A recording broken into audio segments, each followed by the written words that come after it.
secret that the county government of Nyamira used in their dairy production is that they embraced artificial insemination and other modern breeding technologies. The extension officers, one specifically was employed for AI services in the wards. Now that we have the 20 wards in the county, we had 20 extension officers specifically for the AI services. The rest of the extension officers were to support the horticulture, the agriculture or the crops and the livestock.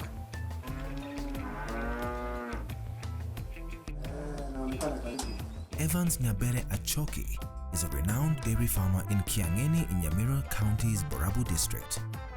His farm boasts of 2 dairy cattle breeds, 2 Frisians and 1 Ganzi, as well as 1 Asian. Achoki has been practicing his dairy farming venture from his late 20s. Nikikumbuka, nikikuwa kijana mdogo hata nilikuwa sijaoa. Nilikuwa napendanga kuendanga hii maneno ya masemina. Kama Kisii hapa tulikuwa na KMTC tu, inaitwa namna gani hii ya Kisii hapa. Tulikuwa tunachaguliwa kutoka kwa kila kijiji. Mimi nilikuwa napenda kwenda sana. Kwa hivyo nilikuwa najua ng'ombe iko na faida hata kuliko kitu yote. Achoki tata hii ni ile ambayo inafanyanga biashara.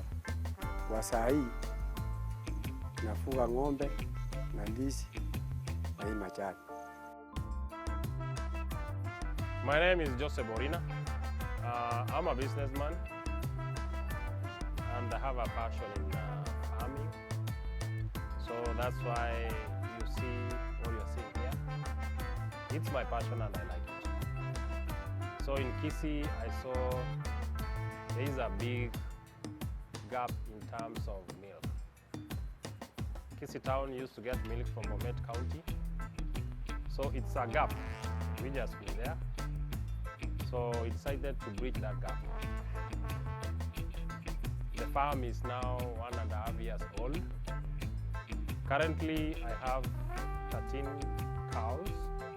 Those are milking cows, and 8 havers. So in total, the farm has 21 cows.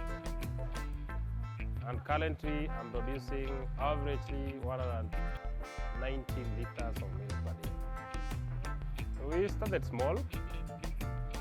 I started with 3 cattle, and those were lactating. I bought them from Nakuru, that is Kenana farm, and 1 cow was producing averagely 26 liters. So after bringing them in my farm, this encouraged me. In fact, I was selling milk, and then I was like, where can I get more milk to sell? So this has encouraged me. It made me to work hard. So gradually, I've been increasing the cows. After Njoro, I went to Githunguri, and I brought in 4 cows. Then I've been adding them gradually till now they are 13 in number. The breed we are doing here is a Frisian Holstein. These are pure Frisian Holstein. Like in our business, the Frisians have more milk than these other cows. You know, compared to Asha, the Ashas and they produce more milk. So some guys say that Frisians have, the milk is watery, but now this depends on how you feed your cows.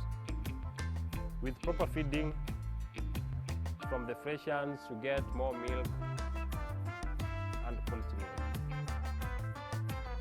I'm a small-scale farmer, venturing mostly in dairy farming. I'm also a businessman, mostly in construction industry. Okay, I started from a local breed. Later, I improved. Now, currently, I have only B degrees Frisians, but I have 2 types of Frisians. I have a white Frisian and a black Frisian. But most farmers, they prefer black Frisians. But me, I prefer the white Frisians because white Frisians, as far as they are within the zero grazing unit, they produce more milk. Now, I have a friend who usually supplies me with the type of this specific USA-based semen type. By the way, I started with one cow.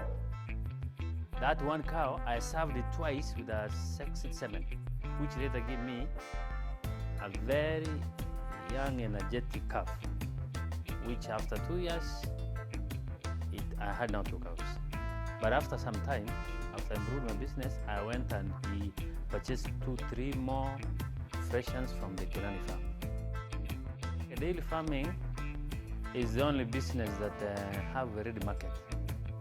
As we know, our Kenyan environment, nobody wants to take the black coffee all the time. People love milk. Now it's a commodity that's ready market. Ukizaa kama maziwa hivi, people queue because they need that milk. As far as your milk is pure, has no contamination, you're sure, then people like that milk. Now in that sense, most people don't venture in dairy farming. Due to that, they have the local breeds. The local breeds, they're somehow meaty, they are muscular, they don't produce milk. Now for Fresians and Ashers, they produce more milk. That means you can serve more people in terms of supply. 2007, I had 1 cow, which are pure Fresians. Now what motivated me to keep on adding this is the way they produce. Once you feed them the right portion and the right meal, and you cater for their condition in terms that their health is constant, they produce a lot of milk. Now you find, for example, 1 cow can produce a day, if well in a constant condition, can give you up to 30 liters a day. Here in Kisii, we sell 50 shillings per litre, direct to consumers. Now, in these 30 liters, you have to remove around 6 for the young ones. Now you may find the 25 or 24 liters you can sell. That means 25 liters per day per 1 cow by 50 shillings. It gives around 1,250. Comfortably, you can make 1,000 from 1 cow. Now the advantage of these cows, they don't dry up. As far as you give them proper feeding, they keep on giving you milk every day until 3 months to another giving birth. The lactation period takes 9 months. Now in these 9 months, you only leave 2 to 3 months. That's the time for drying up, ready to receive another calf. The structure, I started from a small structure. It was wooden. But then after doing some benchmarking, after going around the country, I have visited so many farms from Nakuru, Central Province, Rift Valley. Then I decided to do the modern structure, which is metallic, and the feeding troughs, you see they are concrete. Then now we have water troughs, which are ceramic. They look neat, it's easy to maintain, though it's expensive, but it makes the farm look neater and easy to maintain. Because if you compare the wooden ones and the metal ones I've done here, this one will reduce what we call mastitis. In most cases, mastitis is brought by maybe when you are milking, you don't finish that milk from the cow. And then there is the issue of hygiene. Hygiene can bring about mastitis. So if you compare the costs at the long run, this one being neater and easy to maintain, you can have the wooden ones. But say you have like 5-10 cows, and 5 cows fall sick of mastitis. So there's a higher cost of treating those cows, unlike the metal ones. So the metal ones, what is expensive here is only the metal. Because if you go for the posts, the poles, and the timber, I think the difference is small. And then these ones last longer than the wooden ones. So the cost, I don't think whether, if it's expensive, you can start small, maybe 5 units. You add gradually, because the returns you get from the cows, they'll fetch. And at the end of the day, you find that you have a modern farm. Then after getting the returns from the cows, I'll do the 20. In total, I'm planning to do 46 cubicles of animals in this small portion of land. Because the portion of land you are seeing here, it's enclosed in the perimeter wall. It measures 80 by 100. So the 80 by 100, I'll have roughly 46 big cows, and then the havers around 20.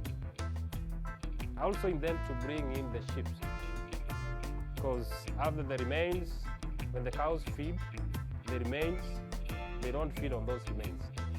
But if I bring in the sheep, there's no wastage. After the cows are fed, I'll carry the remains from the cows and then give the feeds. That will add the returns of the farm. The feeding troughs here you're seeing, they go hand in hand with the cubicles. The cubicles are 10.